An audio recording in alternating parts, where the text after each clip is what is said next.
Okay, this is David, who says, we have friends who do not celebrate Christmas because they say December 25th is really a pagan holiday. While I agree that Jesus may not have been born on December 25th, he certainly was born as described in the Bible. How do I respond to them? Well, in a sense, tell them they're right. You see, the winter solstice a couple of days later was the shortest day of the year, and the pagans had something called Saturnalia. And it was a time of lawlessness because all the laws were suspended. And people, a bunch of singers who actually wandered the streets naked singing. And then they had orgies, sexual orgies. It was a mass thing.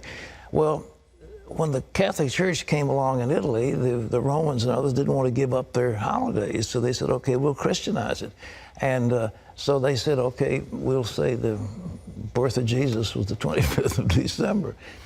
And then there was a monk who began to add it up. You see, if you read in Luke, it says there's a census taken when Quirinius was governor and so forth and so on. And they could take those leaders and figure the exact time dating from the foundation of Rome. And that's when the dates were established. And so they get pretty close to the date. But to say it's the 25th, shepherds were out abiding in the field. It gets a little cold at night. I mean, were they out there in the middle of winter? You know, I don't know. I've been out there on the shepherd's field on Christmas Eve. It's very nice. But it's cold. And nevertheless, I mean, what was going on?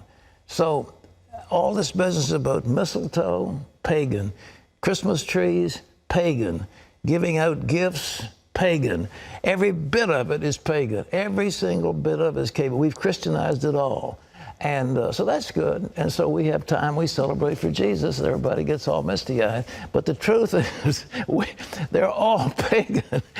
But the birth of Jesus. But the intent of the heart is what it's about. Exactly. So we have Christianized all these things. We give gifts in the name of Jesus. We celebrate his birthday. And it's a nice thing. And so I'm very delighted. And I like Christmas. But I tell you, the best Christmas I ever spent in all of my life, my best Christmas, all of my life, was spent in Jerusalem when we had no Christmas ornaments, none of this stocking, none of this, all this stuff. But on Christmas Eve, we stood in Shepherd's Field and we sang, "O little town of Bethlehem, how still we see thee lie." And the next day we had a service, and on Christmas Day we baptized about 50-some people in the Jordan River. That was a wonderful Christmas. Amen. All right. Okay, thanks for those questions. I hope I didn't shock you. I'm not being irreverent, but it's the way it is. So when you putting your tree up? Huh?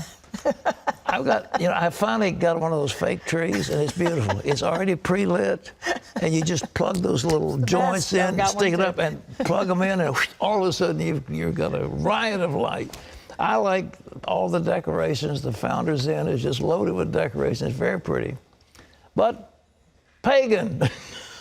But all to celebrate Jesus. Yeah, but Christianized pagan. All right.